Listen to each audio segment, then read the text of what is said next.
Do not fear the science. The science is good. Some of the extrapolations are not. We as Christians have no need to fear the science.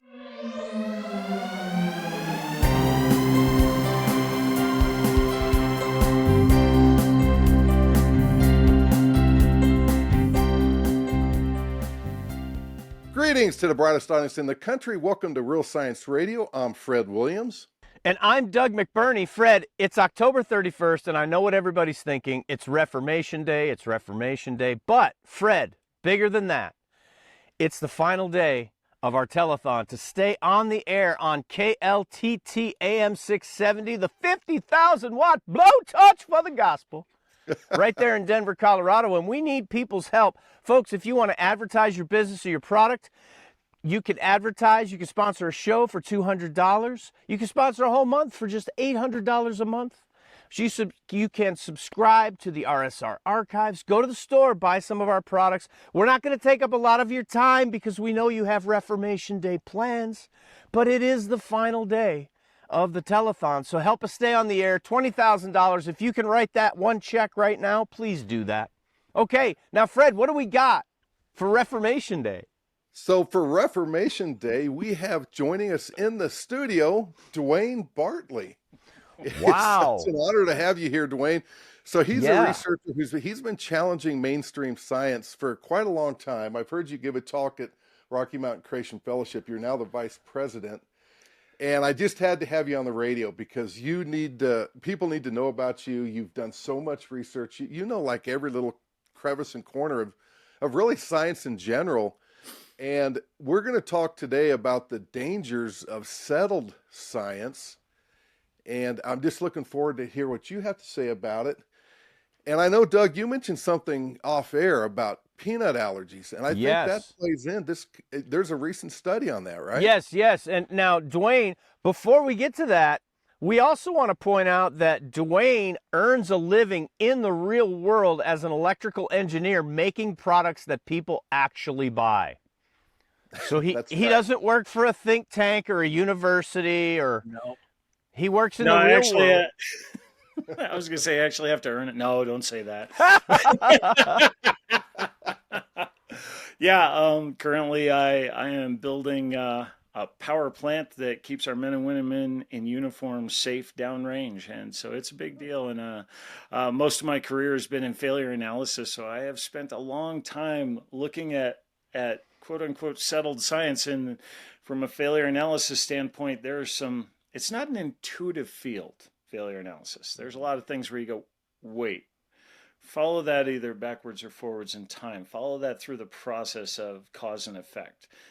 That breaks down and it's hard. And like I said, it's not intuitive. People have a very difficult time looking at it. They can take a snapshot and go, I can explain this picture. Well, when you back the picture out, when you play the film forward, when you play it backwards, now your theory doesn't work. And so, I've spent 20 years researching. I've spent about the last 5 teaching it. As you said, my daughter calls it a vast expanse of useless knowledge. It's not useless. She's told me repeatedly. I never said useless, but it is a vast expanse of curious knowledge. Well, so listen, speaking of failure analysis, let's look at the last several decades of the civilizational response to the rise in childhood allergies. Apparently, before 2015, this is an article I got from CBS News is quoting a study. But for the last several decades, maybe you've noticed that kids have peanut allergies. Not just kids, but lots of people. They have peanut allergies. Yeah, and never used to be a thing. Good grief. When I was way back in the dark ages, I think, the planes didn't have propellers. Some of them did. But they used to serve peanuts on the aircraft when you got on board. Nobody had peanut allergies. Now that's like, apparently you could drop an airplane out of the air with peanuts if you serve them on board. Yes. So I'm with you. And that's something I noticed. And I don't know about you, Fred, but when I was a little kid, I didn't know anybody with really any allergies that I can think of. Maybe they had some secret allergies, but no, you're absolutely right. I can't think of any, and it's interesting because both of my kids have a tree nut allergy. Now it's different than a peanut allergy, but they both Because have that's a tree nut legume. allergies. That's a bean. Yeah. Yeah. Yeah. So they, Oh. yeah, and they have to have, you know, they have their EpiPen, and my daughter's not quite as good as my son at avoiding it. And so I've been with her, taking her to the hospital because she's having a reaction. Wow. Yes, Yeah. yes. That has Well, to be terrifying. She's had to use her EpiPen like 3 times. She's starting to get a little bit better, but like she'll, like some kind of Indian dish or something that doesn't, you wouldn't know has tree nuts in it Yeah. because it's like a, you know, a sauce. And she's like, uh-oh, and then have to rush her to the hospital. So, Doug, Oh. what is the, if I read that right, the report was talking about, because I saw the same thing. I was up early this morning and I saw that and was like, that's really strange. And there, you know, it seems to me everybody's saying, oh, keep kids away from it. And it's always this well, yeah. exclusivity thing they try and. Yeah, well, that's the thing is that apparently for the last several decades, the expert opinion has been keep infants away from peanuts. And for whatever reason, that's the advice that doctors, allergists, pediatricians have given parents for the last several decades. Well, there was a study done in 2015 that proved clinically with a real trial that if you exposed infants to peanuts, you could dramatically reduce the incidence of allergy later in life. And now that study has influenced a significant amount of guidance from doctors for about 10 years now, and the data's in. It works. Expose your kids to peanuts early, and the doctors say, don't have them tested, don't freak out about it. Just give them a little bit of peanuts when they're little. They'll probably develop a tolerance and will reduce allergies. The data's in, it works.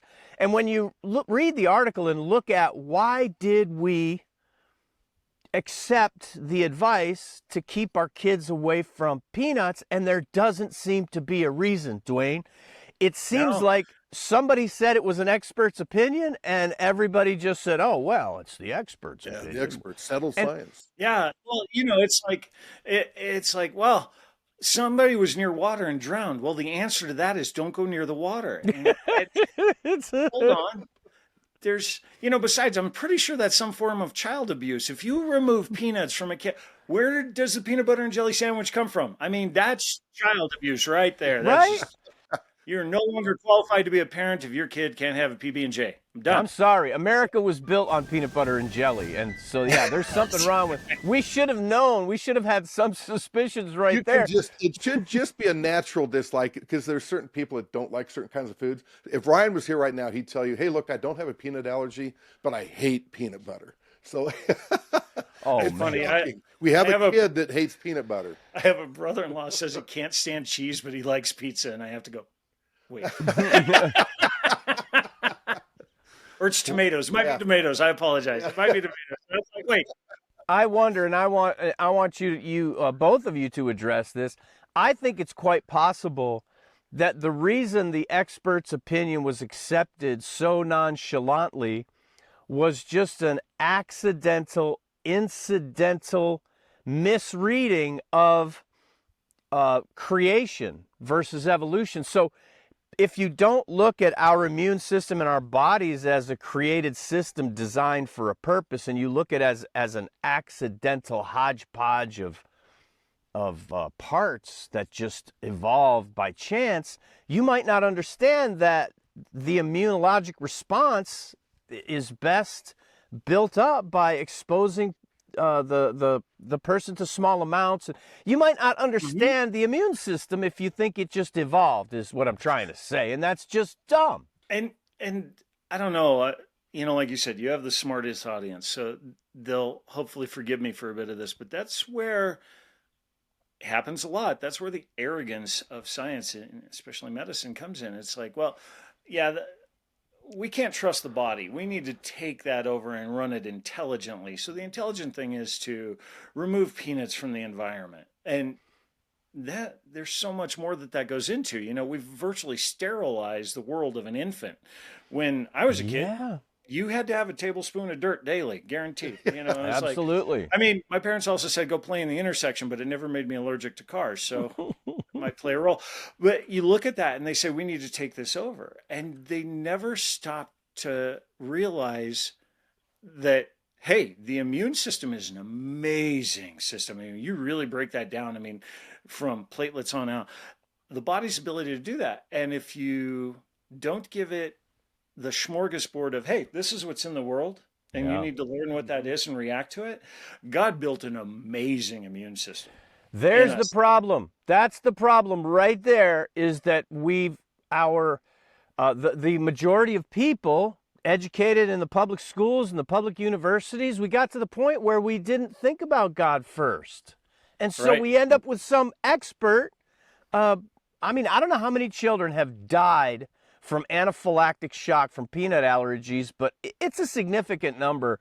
And it goes back to some expert who didn't really mean to do all that harm, but because of a civilizational shift away from God first and understanding creation and just knowing that we were created, we end up like this. And that's the danger of expert opinions and settled science. That's what I'd like to talk about. I'd like to hear from both of you about the dangers of all of that. Yep. Yeah. I agree with you. The dangers of settled science. Somebody says something, and I guess we kind of talked about this, but one of the sources of this problem is that I don't think there's many nefarious people. There are, make no mistake, there are people who are out there that have a deliberate, intended desire to eliminate God. Okay, but there's a lot that they want to study something and they have a brilliant mind and they go about it and they believe and often do know a great deal about the science they study, right? And they know their science so well that, assuming it's true, they say, I've done my research. I know how this works. I can cause and effect, make things change to the betterment, right? And they say, I know my stuff so well that, well, I hear from the biologists that this is how life works. And I listen to the astronomers and they know theirs. So I assume, and it's not an irrational assumption, I assume that I know my stuff well because I'm passionate about it. This is what I do. They do too. They must. Otherwise, they wouldn't be in it, right? And so they piggyback this whole thing and it winds up being this string of dominoes that in the end all lay upon each other. And they don't actually know. They build on what other people say is settled science. Yeah. And, an example that comes to mind for me was an email exchange I had with a guy named Dr. James Crow. He wrote prolifically for Nature magazine. Okay. That's not a creation magazine, right? Nah. Not the CMI. No. And he said something real interesting because I had always heard about how scientists will say, well, in my field of science, there's not a lot of evidence for evolution, but there sure is in all the other fields. And he had written a lot of articles like, the mutation rate and how we can't sustain it. And how do we even exist right now with the mutation rate? And I asked him, well, why do you believe in evolution? And he said, well, because the other sciences support that, astronomy, just like you said, geology, other fields. This guy was a geneticist. His major field was biology, and he could not defend evolution from his field. Unbelievable. Unbelievable. No, and when they try, they often do that. They say, well, that's a smart person, and they said, so therefore I trust them. Exactly. And they put their trust in man. Mm-hmm. And I mean, where that goes. It's like evolution, one of the things I wanted to just throw out there, molecules to man, right? Yeah. From goo to you via the zoo. And it's just, there's so many gaps. Like, for instance, they'll tell you in evolution that it's like, oh, well, single-celled organisms, the LUCA, the lowest universal common ancestor, was some kind of amoeba-looking thing, right? And Of course. That's great. And evolution's never stopped, in theory, as far as we know, right? So single-celled organisms, and there's I actually heard somebody put this together so cleanly that I'm going to borrow it, and I can't remember his name. He's a fabulous gentleman. And he said, okay, single-celled organisms evolved into multicellular organisms, right? You go, okay. So there were one-celled organisms, and now we know what life is, right? How many cells are in your body? And I will tell you that the smallest plant life form with the fewest number of cells is duckweed. And it's in the thousands, tens of thousands, right? The smallest animal side of it is a rotifer. Again, thousands of cells. Name me one two-celled organism. 3, 5, 20, 100. They don't exist. So if evolution's never stopped, why don't we have all the other ones? Now, fully acknowledge that there are things that are colonies, but within a colony organism, each individual cell is self-sufficient. It need not have the rest of them. It could survive on its own. Okay, Right? wait. I haven't heard this before. Tell me if I'm following the lot. Since we still have single-celled organisms, which I'm pretty Right? sure we do, it would make sense that we should have some 2 and 3 and all the way to 2,000, 2 trillion, right? 2, 5, 20, 200, 700, pick Yeah, a number, yeah, anywhere yeah. between tens of thousands and one. So I mean, that's this is like a carnival trick. Pick a okay. number. So I It's not. mean, that's where the term "missing link" comes from, and it should not. It should be plural. Missing. Yes. Oh my goodness. Yeah. Wait till you get, the missing link. You know why they call it the missing link? Because it's not. missing. Yeah. And it's like roll back and just you can go either direction. Like I said, play it forwards or backwards. It evolved. Okay. Well, why isn't it evolving now? Why did it need to evolve? Because if you really look at evolution, they say like, oh, it becomes the best thing it can be. Well, then if I'm fully self-sufficient, do I need anyone else? Nope. Yep. So why? And I love it when they say, well, lizards needed to fly. And it's like, I need to fly. I still don't have any relatives that can fly because airplanes, they make me dicey. It's like I trust most pilots. Yeah. But if I could fly, I wouldn't need that. And I still haven't grown any wings. There might be more than one reason for that. Okay, well, they have the answer to that as well. It just happens so slowly, of course, you can't see it. Don't be childish about this now.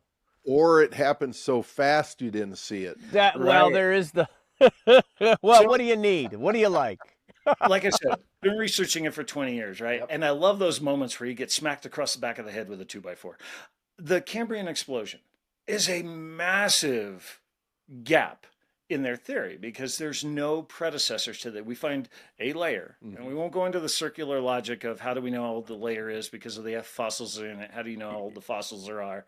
How old the fossils are? Well, based on the layer they're found in, right? Yeah. There's carbon dating, and I have a complete breakdown on that. But if you've ever read the Rate Project, there's some serious problems there. Won't go into it, but when you look at where everything evolved from, I kind of lost my train of thought there. I wanted to go down this.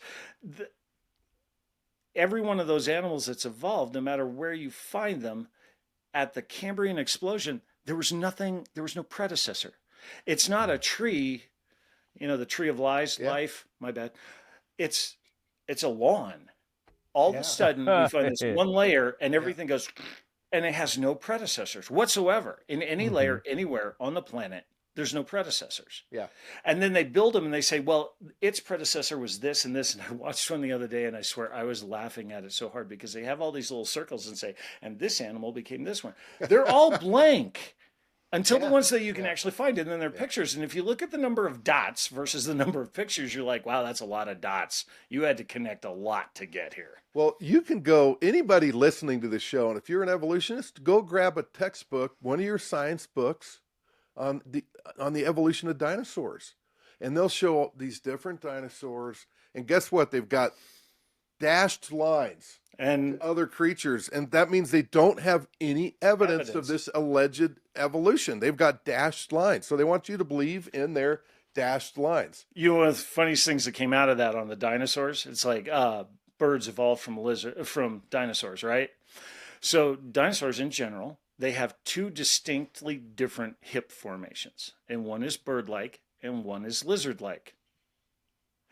Guess which branch the birds evolved from by their wild guess? Yeah. They came from the lizard side, and you're like, so they just reverse it. Maybe that does work. They're like, hey, it worked better for those guys. Let's turn ours around too. I'm not buying it. Here's the part that really blew me away about the Cambrian explosion. I thought it was fascinating. And you look at all the animals erupt out of it, and you go, wow, that's really cool. Here's what I didn't know. There are 17 other explosions of life that suddenly occur in the timeline, and you're like, this was never here before. Flowering plants, insects. They're massive. There's 17 of them, and they're huge. Wow. Yeah. Well, last week we did a show, and we played a short from this secular person who has a pretty popular channel now, and she mentioned, the great unconformity. In fact, Oh my goodness. We got some of it right there. Yeah. Dwayne's wife had created this on a 3D printer, right? Yeah. Yeah, we shot it. I appreciate that. Ago. And she talks about the great unconformity and the layers and how you have these flat gaps. Yeah. And it's like, well, first of all, and she believes in millions of years. And, maybe this happened by a catastrophe. Some of them almost have to say that. But she also mentions the Cambrian explosion. She does. Still in a framework of millions of years. And it's like, you can't have that. It's like what, Bob used to talk about, the shrinking timeline. And the Cambrian explosion keeps getting the gaps between, the gaps are like almost, they're blurred now. You have the Cambrian explosion and then other major life forms and body plans. And you can't do that. There's no way that can have evolved. There's no way you can take and put millions of years on that. No, and you said they've been taught that. They hear it from other experts. So a lot of these people aren't necessarily nefarious. I don't really think that girl doing that YouTube channel is nefarious. No. She's been brainwashed yes. her whole life, her entire life through the public school system, into college, all the times her parents took her to the museums, the TV shows she watches. Yes. And you start to believe it, because a lot of the guests we've had on this show, and I think you might even be one of them, you used to buy into all that stuff. I did. There was a point in my life where that's a longer story, and I got to be careful. I have to have a handler. That's my beautiful bride does that for me, because otherwise I will chase squirrels for hours. And so I caution you to be careful what you start me on, right? That reminds me, I think when you gave your talk at Rocky Mountain Creation Fellowship, didn't you have a sign or something? No, I have. My wife was so funny. If you've ever looked it up, it'd be so funny if you can find a picture of it. I have one. But my daughter said, "You chase squirrels, Dad, and this is the squirrel you chase." And if you look it up, it's a Malabar giant squirrel. And I swear it was created by Disney. It has purple and red and blue and gold, and it's a beautiful creature, right? And she goes, "That's the squirrel you chase." And you're hours, right? And so my wife is that a real squirrel? It really is. It's a beautiful thing. It's a Malabar giant squirrel. Okay. And my wife actually hand sewed 2 stuffed animals together. And the reason she made 2 was one of them doesn't fly well. The other one, Elway could put a cross on your chest with. So could Peyton. Well, that's going back to the Elway cross. The Elway cross. And she actually built one of these, and one of them flies like a football. And she would sit in the back of the room, and the one that doesn't fly, she would just give me that look. And she would start playing with the squirrel like this, like, "You're squirreling." And I had 5 seconds. And if I didn't, out came the other squirrel, and she would ping me with it while I'm up there telling her, "Get back." Okay. So I have to have a handler, and thank God he gave me that one. She's awesome. Yeah. So just so the audience knows, the Elway cross isn't a crucifix. John Madden, because Elway threw the ball so hard, the receivers, they have a cross on there. On their chest where it caught. Yeah, right. I'm that old. Oh, well. Well, so listen, if you guys want me to keep you on track, I want to help. I'm here to help. You better. Somebody's got to. If I'm not mistaken, the Cambrian explosion is a relatively new thing. It only started in the 1960s, and before the 1960s... Well, no, Doug, I got to correct you. Well, okay. It started about 6,000 years ago. Oh, yeah. Okay. Well, when I heard Dwayne... The Cambrian explosion wasn't it about 6,000 years ago? I know. You talk to, there's someone tell you it's 85 million years ago, but let's not go there. It's so funny when I heard you, Dwayne, start describing the explosion of flowering plants. Yeah, I was like, I remember reading about that somewhere. Yeah. Anyway, but you guys, there I go. Squirrel. Don't distract me from my point. So the Cambrian explosion as a description of evolutionary biology only came along in the 1960s. And before that, there was settled science about how all this evolved. Yeah. And the settled science, it gets overturned within the evolutionary atheistic model all the time. It gets reset. It gets blown out of the water. It gets completely upended is another very popular term. Oh, you know, the biggest hammer to that was Dr. Mary Schweitzer. Absolutely. You know, and I know I've listened to you guys' stuff, and you guys have been through that, but Okay, when I've taught, I got to tell you this, that I've had people in my classes, and I used to do the social butterfly and bounce from table to table. As I would pick, I'm more of an accumulator than a researcher. I actually do find people and I investigate them first to find out where's your mindset, how good can I trust the data you come up with in your procedures? So like Dr. James Tour and Stephen Meyer and Douglas Axe and all of those guys, when it comes to the bio side, I've seen enough of their work that I'm like, wow, these guys really have it together. And it took me a whole bottle of aspirin to get through the signature and the cell, but it was awesome. And then when I got to Doug's book of Undeniable, Yeah. that was awesome. No aspirin needed. That was great. But I studied both and was like, wow, these guys are deep. And so I try and do that with everybody. It's like, where does your science come from? And when I know I can trust that, then I build on it. So when you were talking about evolution and you go, when I would teach those classes, there would be people in there and they would look and they would have, you get the people that are like, wow, and they just sit back in awe of it. And maybe it's not their thing, but they're fascinated by pieces of it. And you get the people that do know something about it, and they're like, they get the squinchy face and they're like, wait, I think I get that. Oh, I can follow that. And you show them the failure analysis of how you get there. Then I had the people that were absolutely angry. You could see it on their face. Yeah. And you're like, Yeah. uh-oh. And so I would write down, I was like, talk to Bob, right? And I'd go sit with him and I was like, hey, so what was going through your head when I was doing this part? And I'd had it said to me, and they were like, my biology teacher was my favorite teacher all the way through high school. And he lied to me and they're mad about it. Yeah.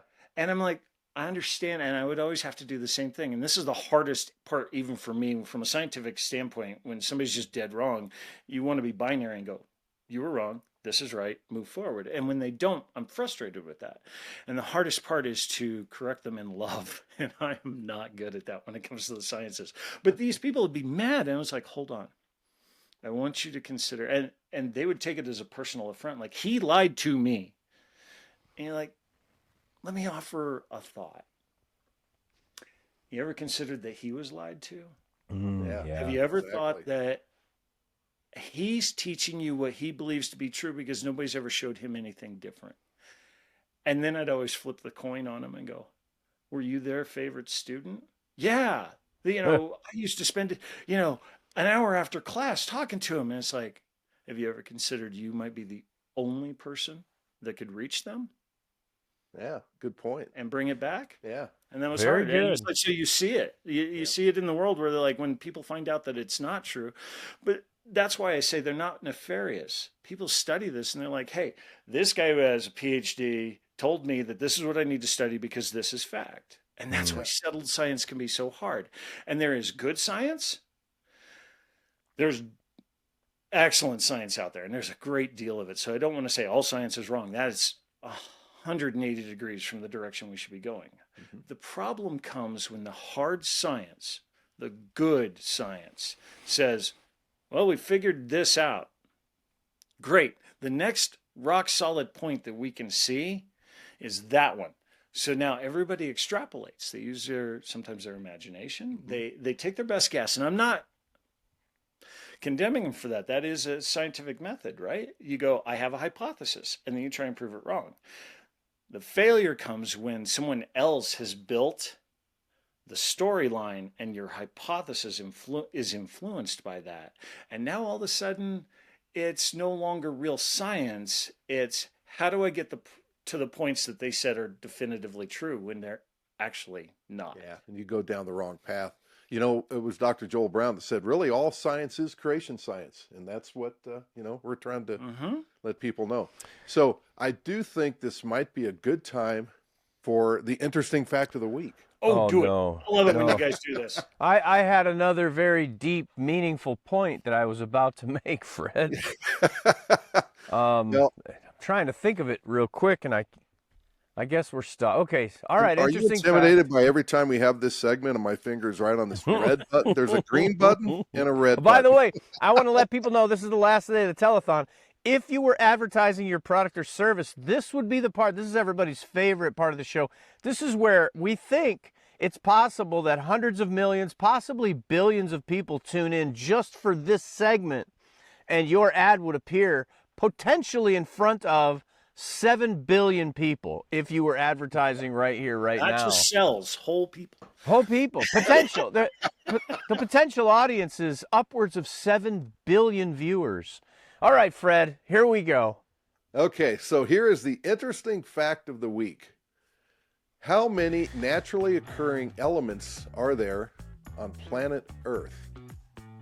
All of them. I never memorized the periodic table only because my science teacher never made me. I wish he had. And if you did memorize them, would you be able to give the number that you memorized? How many? How many are there? The last one is uranium. Well, wait a minute. No. Okay. There are So approximately the last- 100. Yes, How go many ahead, naturally- please. 120, and I think naturally we're at 127, and I know the last row is all man-made. We deliberately do it, but its breakdown is caused because the strong force can't hold them together. They're so large. I also know that the last non-radioactive element is lead. Interesting, because that's what we use to shield from everything that is radioactive. Okay. But I want to say that. Well, we got to let Doug take a first crack. Oh, Well, My finger is just is itching right now. Fred, I just know that it was. All I can tell you is that somewhere in the 20th century, as decolonization progressed through Africa, the number of sovereign nations eclipsed the number of naturally occurring elements. That's all I remember. And there are approximately 190 sovereign nations. So I'm going to guess there's about 130 naturally occurring elements. That was a really long way around to that buzzer. Okay, so I'm going to give you a shot, Dwayne, and while you're doing that, I'm going to double check my answer. I'm going to just make sure that I got this right. Because you don't want to accept some expert's opinion on that. That's right. We don't go with the settled. No, that's not right. Play nice. Because I want to say it's 109 that are naturally occurring, and that includes the breakdown. I mean, we find the daughter products, and that's how a lot of the radiometric dating occurs, right? Yeah. Okay, so this is a second confirmation. Okay. I just wanted to make sure. 109, isn't it? Is it? Does this? Now this guest, I know this. Now a lot of times I don't buzz my guest, but Dwayne, I can't. Oh, you got it. Well, wait. Now, Fred, does it start with hydrogen and it ends with uranium? Yes. Okay. Do I get some credit for knowing that, or? Only if you know the other 100. Only because I told you uranium. That's But right. you know, I'm in a friendly mood today. There you go. Okay, I'll take it. Fantastic. Okay. I'll take it. So the answer is 96. 92. 92. 92. Wow. I'm gonna That's write amazing. that 'Cause down.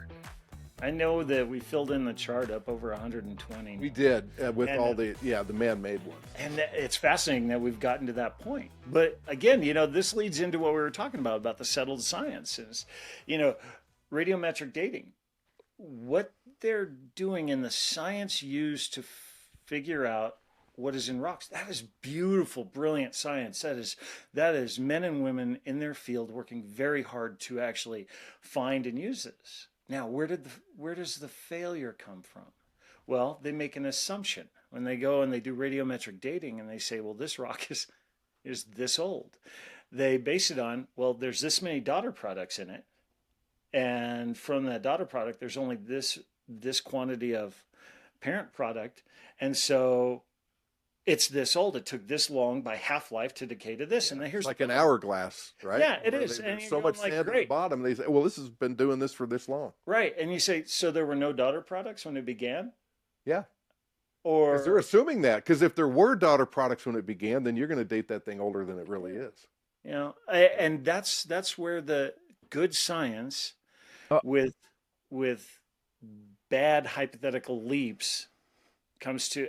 And there's ways to prove that. You build a hypothesis, scientific method. I got an idea of that. And one of the greatest breakdowns was we can take rocks from volcanoes we know, Vesuvius, Krakatoa, old ones, right? Recent ones, St. Helens, pick any of that. And you date it and they say, well, yeah, it doesn't work on new rocks. It only works on really. Okay, so guys, I just want to say we should cut this segment out and save it as something. This is one of the most common questions we as creationists get. What about the radiometric dating? Because all of us were brainwashed starting in 5th grade that radiometric dating basically proves God doesn't exist. I mean, that's the long and short of it. I'm sorry, but that was the brainwashing I got in the government schools. Right. Yeah, and so there's the issue is the assumptions and the proof that it doesn't work on rocks that we know were created in specific eruptions. There's proof.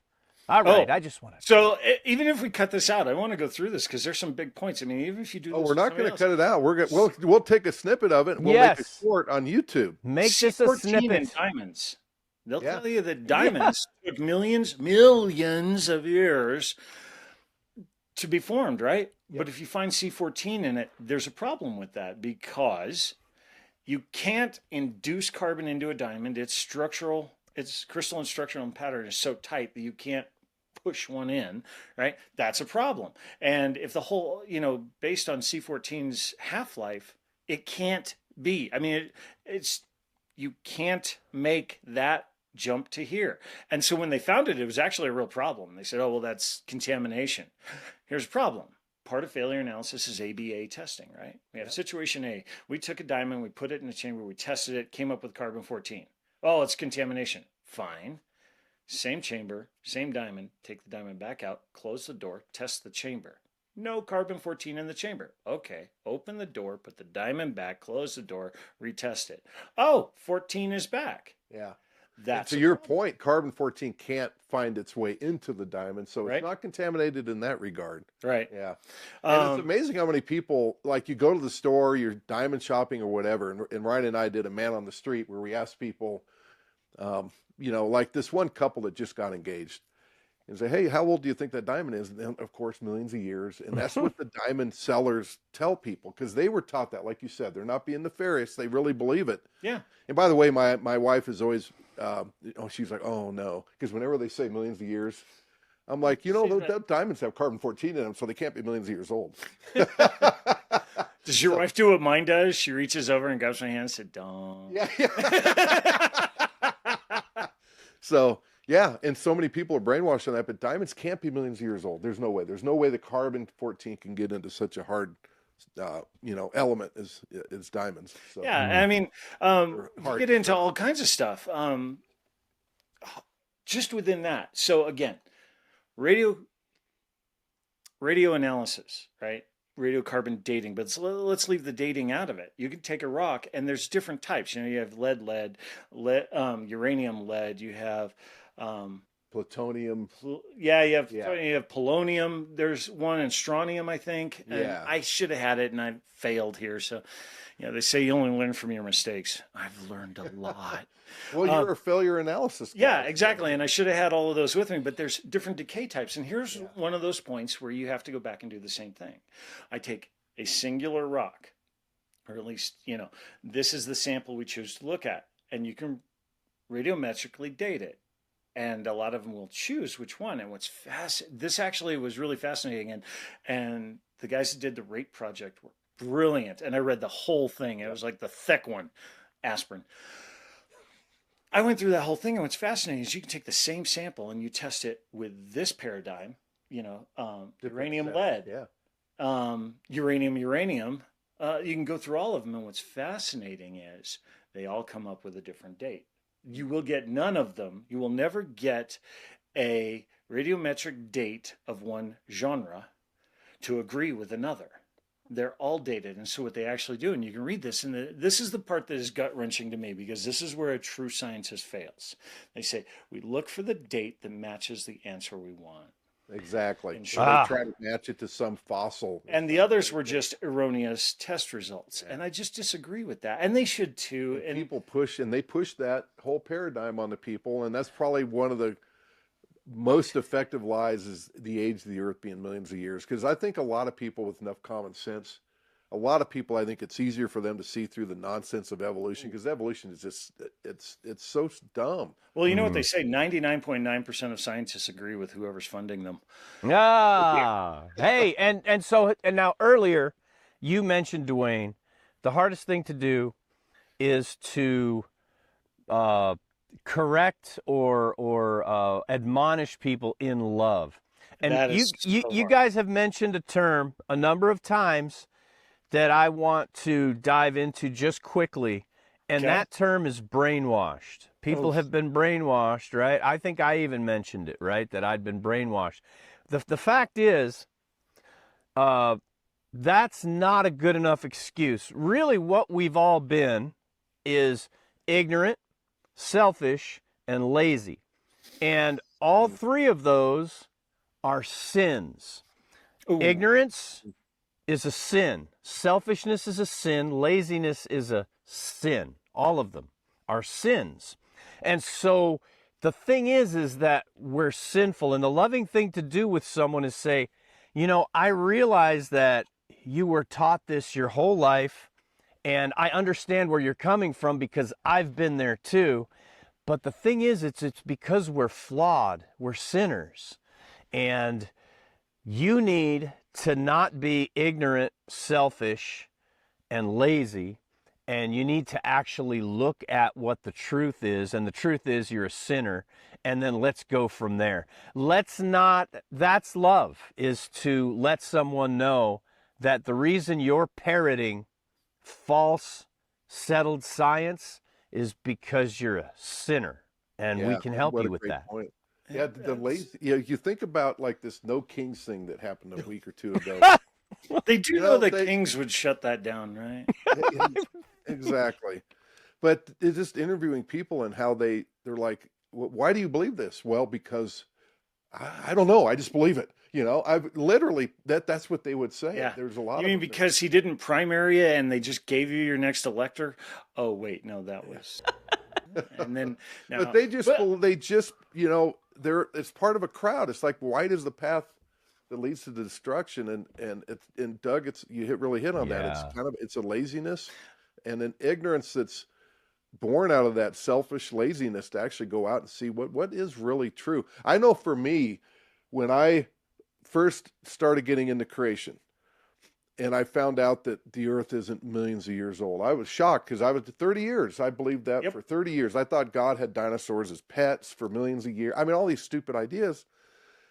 And I was actually mad at myself. I really was. I was like, how did I let myself get brainwashed? Yes. You know? It was kind of less of an anger at the teacher. I didn't even really think of my teachers at the time. Right. Or the shows I watched for that. I mean, I'm more angry now at that kind of stuff probably than I am back then. But I remember originally, for me, it was like, man, I'm an idiot. I'm an idiot. You're an idiot. Well, I want to offer a couple of thoughts on that. They say that in this day and age, with the internet and everything that's out there, that ignorance is a choice, right? You could choose to educate yourself. So be it, maybe true, but I found it interesting. I got to be involved. One of the universities I went to, I was always the oldest student. Long story, I won't tell you, but I'm the only idiot you'll ever meet that took 11 years to get a bachelor's degree. Did you hear I finally graduated? Yeah, and just a shade under a decade, too. All right. But I went to 7 major universities because I chased my wife around while she was in the Army. So every time I got to be a senior like 3 times. And it was Man, I'm so nervous. I mean, first and second grade were easy, but social studies, division, this is going to be tough. You know, one of the last universities I was in, the professors invited me into a discussion. And it was all about electrical engineering, and I found it very insightful. They said, we have a problem. Electrical engineering is a huge field. I mean, really, when you look at it, how much it covers electromagnetism all the way down to just circuits and power and all that stuff. And they said, we have a problem. We either have to teach everybody from the ground up, learn the basics, and I mean learn it, own it, know the knowledge, right? You have to, if we teach them all the way up from the basics, you can't get a double E in 4 years. There's just not enough time to learn everything you need to know. And they said, so we have to do one of two things. And watch, because this is what I talked about earlier. You either have to let them assume the basics, and now you have a calculator or a phone in this case that can calculate for you. You don't know where those calculations come from or how and why, so you didn't learn the basics. But if you want to get to the point where the industry is, where the electrical engineers are working now, you have to start on someone else's shoulders and assume that they were true. Now that's cheating, because in electrical engineering, the beauty of it is physics doesn't change. Right? Yeah. So, okay, I can swipe the equation and the process to get there. I don't know where it came from, but I can trust that. And that's not a bad thing. That's one of the few places where you can say, like, all right, you can stand on somebody's shoulders, but there's a problem. There isn't enough time to learn everything we need to know. And I think that's what we're seeing in creation models and versus evolution and long-term versus. There's so much to be learned, and there just simply isn't enough time in the way we've done it thus far. Yeah. Yep. The whole topic is so vast. Evolution versus creation, God versus nothing. It is a big topic, and there's not enough time, at least not enough time here on Real Science Radio on this segment, Dwayne, which means we'll have to have you back in the not too distant future so that we can help clear up some more ignorance right here on Real Science Radio, which is why we're here. I've caused my own theory. Sorry. So, all right. Well, Dwayne, it was great having you in studio, and we need to have you back. Oh, thank you so much. Oh, not only that, people, if in Denver, in Colorado, you can have Dwayne come to your church, to your school, to small your groups. Yes. Yeah. I'd love to do it. We try. There's just so much out there, and I just, here's the funny thing. I don't consider myself any kind of evangelist, but my wife and I have come to, and my daughter and her husband, we're armorers. We are commanded to wear the full armor of God, right? Yeah. But there are some things about this science where they're looking for the enemy, not the people. The enemy is looking for a place to get under that armor and pry it up. And all it needs is the loose point. Yep. I've been through a lot of those battles. I've learned to batten down my own armor and fix it. And what we hope to do is, in your small group, in your church, whatever, I want to be able to show you that you need not, God says how many times? 365 times in the Bible, one for every day of the year. Do not fear. Do not fear the science. The science is good. Mm-hmm. Some of the extrapolations are not. And we as Christians have no need to fear the science. And I would love to come help you guys batten down, fix up, and harden your armor so that these things don't pry it up and you don't find yourself in a world wondering, oh, wait, is science right? No, God is right. Yeah. Amen. How do people get a hold of you? How do people find you? Besides calling us. That's rough right now. So we just started an organization, and it's Creation Safari. So honest to goodness, we just got the email established last night. Not kidding. And so I'm getting there, and it's horrible. I mean, you could email me personally, but then you'll get lost in the. No, I think we have a contact us link on the Real Science Radio web. Contact us, or you can go to youngearth.org. Youngearth.org does it. And there should be a contact form there. But yeah, I encourage whoever's listening, and even if you're not in Denver, ideally in Denver, because then you can come. Yeah. It's easy for you to come, but even if you're in Missouri or we've got listeners in Indiana, I know we got some in Europe. Hey, yeah, if you can fly Dwayne out to Europe, hey, I would. Listeners, I'm not finding any problem with that theory. We like you said, I'm the vice president on the plane. If you travel that far, yeah, you'll get your peanuts. I'll get my. No, I won't. I'll check that out. But Rocky Mountain Creation Fellowship I'm currently the vice president there, and those guys are great. That we're trying to grow and become part of that. So the only reason I didn't want to throw that out right away is I don't want to inundate the folks that handle all of that communication, but you got to start somewhere. And so, I'll throw them out in traffic and say, you want to hit that website, Rocky Mountain Creation Fellowship is fantastic. And that's what we do. That's what we're trying to get into, is like kind of finger our way into all the places and spaces and get there. So, and Dwayne's really great at presenting this stuff. That's why we met at Rocky Mountain Creation. Yeah, we did, didn't we? Yeah, we had to get you you gave a great talk there. And I just encourage you, if you need somebody to come to your church or your group, your club, whatever it is, your high school, Yeah. You know, Yeah. wherever.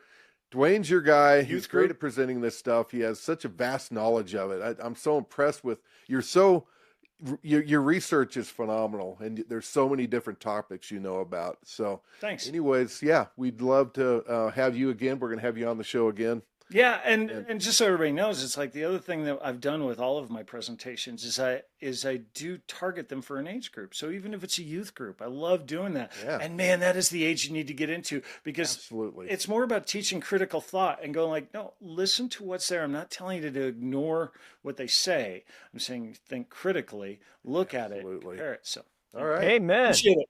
Okay. All righty. So, for Dwayne Bartley and my co-host Doug McBurney, I'm Fred Williams of Real Science Radio. May God bless you.